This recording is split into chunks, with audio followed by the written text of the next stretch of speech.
श्री स्वामी समर्थ। स्वागत आहे तुमचं माझ्या YouTube चॅनलवरती। आजचा दिवस तुमच्यासाठी खूप चांगला, आनंददायक आणि समाधान देणारा जावो हीच मी स्वामींच्या चरणी प्रार्थना करते आणि आजच्या या नवीन व्हिडिओला सुरुवात करते। पण त्या अगोदर तुम्ही माझ्या चॅनलवरती जर नवीन असाल तर चॅनलला पण लगेच सबस्क्राइब करा आणि कमेंटमध्ये श्री स्वामी समर्थ लिहायला अजिबात विसरू नका। नवरात्र हे हिंदू धर्मातील एक महत्त्वाचा आणि पवित्र सण आहे। वर्षातून 2 वेळेला हा सण मोठ्या श्रद्धेने आणि भक्तिभावाने साजरा केला जातो। एक चैत्र नवरात्र जो मार्च-एप्रिल मध्ये येतो आणि दुसरा शारदीय नवरात्र जो सप्टेंबर किंवा ऑक्टोबर मध्ये साजरा केला जातो। यामध्ये शारदीय नवरात्र सर्वात मोठ्या प्रमाणात साजरी केली जाते। हे 9 दिवस देवी दुर्गा आणि तिच्या 9 रूपांना समर्पित असतात। प्रत्येक दिवशी देवीचं वेगळं रूप पूजलं जातं आणि त्यासोबतच एक विशिष्ट रंग देखील असतो। या दिवसांचं महत्त्व फक्त धार्मिक नसून ते सांस्कृतिक दृष्ट्या सुद्धा खूप मोठं आहे। महाराष्ट्रात नवरात्रीची सुरुवात घटस्थापनेने केली जाते। घरात किंवा मंदिरात देवीचं स्थान तयार केलं जातं आणि दररोज फुलांची माळ अर्पण केली जाते। नवरात्रीच्या 9 दिवसात विविध पूजा, व्रत, आरत्या आणि गरबा, दांडिया यासारखे उत्सव साजरे केले जातात। शारदीय नवरात्र अश्विन महिन्यात येते आणि शुक्ल पक्षाच्या प्रतिपदेला सुरू होते। तर हे नवरात्र विजयादशमी किंवा दसऱ्याला संपत असतं, जो वाईटावर चांगल्याचा विजय दर्शवणारा दिवस मानला जातो। यंदा नवरात्र 22 सप्टेंबर 2025 पासून सुरू होणार आहे आणि 2 ऑक्टोबर रोजी विजयादशमी म्हणजेच दसरा साजरा केला जाईल। नवरात्री संदर्भात बोलताना नेहमी 9 रंग, देवीची 9 रूप, 9 माळा आणि 9 नैवेद्य यांचा विशेष उल्लेख केला जातो। या प्रत्येकाचा एक खास महत्त्व आहे। 2025 मध्ये नवरात्र खरंच 11 दिवसांची आहे का याबद्दल सुद्धा थोडंसं गोंधळाचं वातावरण निर्माण झालं आहे। त्यामुळे आजच्या व्हिडिओमध्ये मी तुमच्यासोबत संपूर्ण माहिती शेअर करणार आहे। देवीची 9 रूप कोणती, याच दिवशी कोणता कलर घालायचा आहे, कोणती माळ अर्पण करायची आहे आणि नैवेद्यासाठी काय अर्पण करायचं आहे याबद्दलची संपूर्ण माहिती आजच्या व्हिडिओमध्ये मी तुमच्यासोबत शेअर करणार आहे। तर तुम्ही नवरात्रीमध्ये काय करावं आणि कोणत्या दिवशी काय विशेष आहे हे नीट समजावून घ्यायचं असेल तर हा व्हिडिओ शेवटपर्यंत नक्की पहा। आणि तुम्ही माझ्या चॅनलवरती जर नवीन असाल तर चॅनलला पण लगेच सबस्क्राइब करा आणि बेल आयकॉनला पण प्रेस करा, म्हणजे मी जेव्हा कधीही नवीन व्हिडिओज अपलोड करेन त्याचं नोटिफिकेशन सर्वात आधी तुम्हाला मिळेल आणि तुमचा एकही व्हिडिओ हा मिस होणार नाही। नवरात्रीची सुरुवात घटस्थापनेपासून होते। पहिल्या दिवशी देवीचं स्थान तयार केलं जातं आणि त्यानंतर रोज देवीला वेगवेगळ्या फुलांच्या माळा अर्पण केल्या जातात। 2025 मध्ये नवरात्रीची सुरुवात 22 सप्टेंबर रोजी सोमवारच्या दिवशी होणार आहे। हाच घटस्थापनेचा दिवस आहे। तर या दिवशी शुभ रंग पांढरा असतो। देवीचं जे पहिलं रूप असतं तर ते शैलपुत्री, तिचं नाव अंबा असं मानलं जातं। या दिवशी विड्याच्या पानांची माळ अर्पण केली जाते आणि नैवेद्य म्हणून गाईचं तूप देवीला अर्पण केलं जातं। नवरात्रीचा दुसरा दिवस म्हणजे 23 सप्टेंबर मंगळवार। या दिवशीचा रंग लाल असतो। देवीचं दुसरं रूप म्हणजे ब्रह्मचारिणी आणि तिचं नाव चामुंडा असं मानलं जातं। दुसऱ्या दिवशी गोकर्णीच्या फुलांची माळ अर्पण केली जाते आणि नैवेद्य म्हणून साखर अर्पण केली जाते। तिसरा दिवस 24 सप्टेंबर बुधवार। या दिवशी तृतीया तिथी आहे, पण ही तिथी 23 सप्टेंबर पासून सुरू होते, त्यामुळे दुसरा आणि तिसरा या दोन्ही दिवशी देवीच्या तिसऱ्या रूपाचं म्हणजे चंद्रघटा देवीचं पूजन केलं जातं। या दिवशी शुभ रंग निळा आहे आणि देवीचं नाव अष्टमुखी मानलं जातं। तिसऱ्या दिवशी तुळशीच्या पानांची माळ अर्पण केली जाते आणि नैवेद्य म्हणून दूध अर्पण केलं जातं।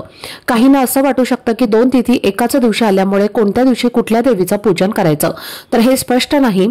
पण अशा वेळी दोन्ही दिवस तिसऱ्या रूपाची पूजा केली तरी सुद्धा योग्य मानलं जातं। चौथा दिवस 25 सप्टेंबर गुरुवार। या दिवशी शुभ रंग पिवळा आहे। देवीचं चौथं रूप म्हणजे कुष्मांडा आणि तिचं नाव भुवनेश्वरी असं मानलं जातं। तर या दिवशी लवंगाच्या माळा अर्पण केल्या जातात आणि नैवेद्य म्हणून गोड भाज्या या देवीला अर्पण केल्या जातात। पंचमी तिथीबाबत यंदा थोडासा गोंधळ झाला आहे, कारण 26 सप्टेंबर 2025 शुक्रवारच्या दिवशी सकाळी 9:32 पर्यंत चतुर्थी तिथी आहे आणि त्यानंतर लगेच म्हणजे 9:33 वाजता पंचमी तिथी सुरू होणार आहे। त्यामुळे दोन्ही तिथी एकाच दिवशी आल्यामुळे पंचमी म्हणजेच ललिता पंचमी कोणत्या दिवशी साजरी करायची याबाबत मनात संभ्रम निर्माण झालेला आहे। पण पंचमी तिथीचा आरंभ 26 तारखेलाच होत असल्यामुळे उदय तिथीप्रमाणे ललिता पंचमी 26 सप्टेंबर 2025 रोजीच साजरी केली जाणार आहे। या दिवशीचा शुभ रंग आहे हिरवा। देवीचं 5वं रूप आहे स्कंदमाता आणि ललिता पंचमीच्या दिवशी देवीचं नाव ललिता मानलं जातं। या दिवशी देवीला लाल रंगाच्या फुलांची माळ अर्पण केली जाते। तुम्ही यामध्ये जास्वंद, गुलाब किंवा तेरड्याची फुलं वापरू शकता। नैवेद्यासाठी केळ, डाळिंब आणि लाल सफरचंदाचं तुम्ही अर्पण केलं तरी चालेल। ललिता पंचमी 26 तारखेला साजरी केली जात असली तरी पंचमी तिथी पूर्णपणे 28 सप्टेंबर 2025 रविवार दुपारी 12:30 संपते। त्यामुळे घागरी फोडण्याचा विधी किंवा सरस्वती पूजन यासाठी 27 सप्टेंबर शनिवार हा दिवस योग्य मानला जातो। त्या दिवशी माता सरस्वतीचं पूजन तसेच मुलांसाठी काही शुभ उपाय सुद्धा केले जातात। नवरात्रीचा 6वा दिवस म्हणजे 28 सप्टेंबर 2025 रविवार या दिवशी दुपारी 12:03 षष्ठी तिथी सुरू होते। देवीचं 6वं रूप आहे कात्यायनी आणि देवीचं नाव या दिवशी महाकाली आहे असं म्हटलं जातं। या दिवशीचा शुभ रंग करडा म्हणजे राखाडी ग्रे आहे। घटावरती बेलाच्या पानांची माळ अर्पण केली जाते आणि नैवेद्य म्हणून मध अर्पण केला जातो। यानंतर येतो नवरात्रीचा 7वा दिवस 29 सप्टेंबर 2025 वार सोमवार। तर या दिवशीचा शुभ रंग आहे नारिंगी म्हणजे तांबडा। देवीचं रूप आहे कालरात्री आणि तिचं नाव आहे जगदंबा। तर या दिवशी झेंडूच्या फुलांची किंवा पिवळ्या फुलांची माळ देवीला अर्पण केली जाते आणि नैवेद्य म्हणून कडाकणी, तिखट पोळी, भाकरीसारखा पदार्थ अर्पण केला जातो। नवरात्रीचा 8वा दिवस म्हणजे अष्टमी। या दिवशी कन्या पूजनाचा खास विधी केला जातो। यंदा अष्टमी 30 सप्टेंबर 2025 रोजी मंगळवारी आहे आणि या दिवशीचा शुभ रंग मोरपंखी आहे। देवीचं 8वं रूप म्हणजे महागौरी आणि देवीचं नाव नारायणी आहे असं म्हटलं जातं। या दिवशी देवीला शेवंतीच्या फुलांची किंवा आघाड्याच्या पानांची माळ अर्पण केली जाते। नैवेद्यासाठी खीरपुरी आणि चण्याची सुकी भाजी अर्पण केली जाते। तुम्ही या दिवशी देवीला नारळही फोडू शकता।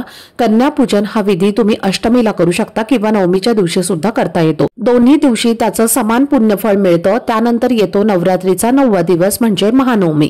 यंदा तो 1 ऑक्टोबर 2025 रोजी बुधवारच्या दिवशी आहे। तर या दिवशीचा रंग गुलाबी आहे। देवीचं नवं रूप सिद्धदात्री आहे आणि देवीचं नाव या दिवशी रेणुका मानलं जातं।